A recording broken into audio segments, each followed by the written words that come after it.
நபி ஆதம் அலைஹிஸ்ஸலாம் அவர்கள் மரணத்திற்கு பிறகு அவர்களுடைய சந்ததிகள் மூதாதையர்களை கடவுளாக வணங்க ஆரம்பித்தார்கள்.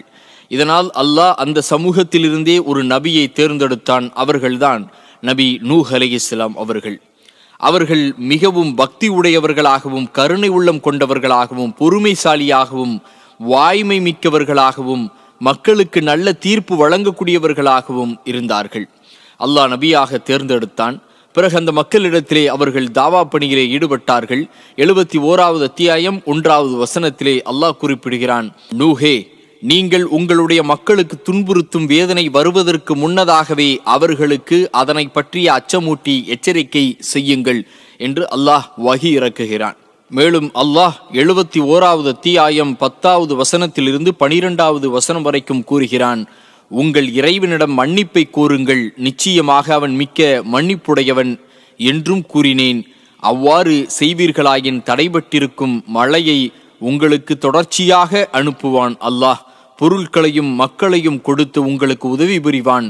உங்களுக்கு தோட்டங்களையும் உற்பத்தி செய்து அவற்றில் ஆறுகளையும் ஓட்டி வைப்பான் என்று நூஹ் அலைஹிஸ்ஸலாம் அவர்கள் அந்த மக்களிடத்திலே சொன்ன செய்தியையும் அல்லாஹ் 71வது அத்தியாயம் 10 முதல் 12வது வசனம் வரைக்கும் கூறுகிறான். மேலும் 26வது அத்தியாயம் 107வது வசனத்தில், பிறகு நூஹ் நபி மக்களை நோக்கி, மெய்யாகவே நான் உங்களிடம் இறைவனால் அனுப்பப்பட்ட மிக்க நம்பிக்கையுள்ள ஒரு தூதராவேன் என்று கூறினார்கள். அந்த மக்கள் நூஹ் அலைஹிஸ்ஸலாம் அவர்களை இறைவனின் தூதராக ஏற்க மறுத்தார்கள். நேற்று நம்மோடு இருந்தவர் இன்று இறை தூதரா? ஒரு ஏழை எப்படி இறை தூதராக நபியாக இந்த உலகத்தில் வருவார்கள் என்று பணக்காரர்கள் கேலியும் கிண்டலுமாக செய்து கொண்டிருந்தார்கள். அல்லாஹ் தன்னுடைய திருமறை குர்ஆனிலே 23வது அத்தியாயம் 24 முதல் 25 ஆகிய வசனங்களிலே கூறுகிறான், நூஹ் நபியை நிராகரித்துவிட்ட அவருடைய மக்களில் உள்ள தலைவர்கள் தம்முடைய மக்களுக்கு நூஹ் நபியை சுட்டி காண்பித்து, இவர் உங்களை போன்ற ஒரு மனிதரை அன்றி வேறில்லை. எனினும் அவர் உங்கள் மீது மேலான பதவியை வகிக்கவே நாடுகிறார். மெய்யாகவே அல்லாஹ் நம்மிடம் ஒரு தூதரை அனுப்ப நாடியிருந்தால் மலக்குகளையே அனுப்பி வைத்திருப்பான். முன்னுள்ள எங்கள் மூதாதைகளிடம் இத்தகைய விஷமத்தை நாங்கள் கேள்விப்பட்டதே இல்லை என்றும் இவர் ஒரு பைத்தியக்காரராகவே தவிர வேறில்லை. ஆகவே இவர் கூறுவதின் உண்மையை சிறிது காலம் பொறுத்திருந்து பாருங்கள் என்று அந்த தலைவர்கள் தங்கள் மக்களிடத்திலே கூறியதையும் அல்லாஹ் இங்கே கூறுகிறான்.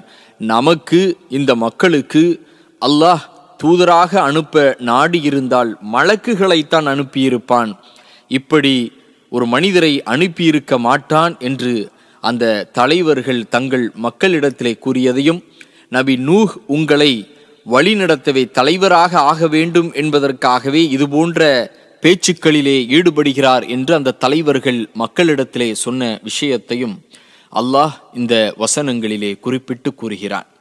மேலும் 7வது அத்தியாயம் 59வது வசனத்தில் இருந்து 62வது வசனம் வரைக்கும் கூறுகிறான், நூஹ் நபி அவர்களை நோக்கி கூறினார்கள், என்னுடைய மக்களே, நீங்கள் அல்லாஹ் ஒருவனையே வணங்குங்கள், அவனை தவிர வேறு இறைவன் உங்களுக்கு இல்லை.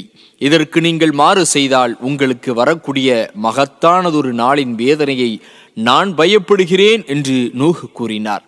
அதற்கு அவருடைய மக்களின் தலைவர்கள் அவரை நோக்கி, நீங்கள் பகிரங்கமான வழிகேட்டில் இருப்பதையே மெய்யாகவே நாங்கள் காண்கிறோம் என்று கூறினார்கள்.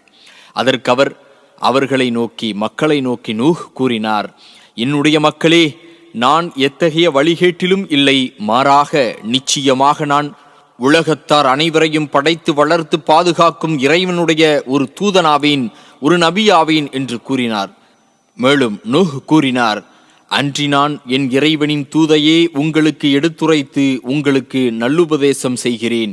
நீங்கள் அறியாதவற்றை அல்லாஹ்விடமிருந்து நான் அறிவேன் என்று இங்கே நூஹ் அலைஹிஸ்ஸலாம் சொன்னதை 7வது அத்தியாயம் 59வது வசனத்தில் இருந்து 62வது வசனம் வரைக்கும் அல்லாஹ் பேசுகிறான்.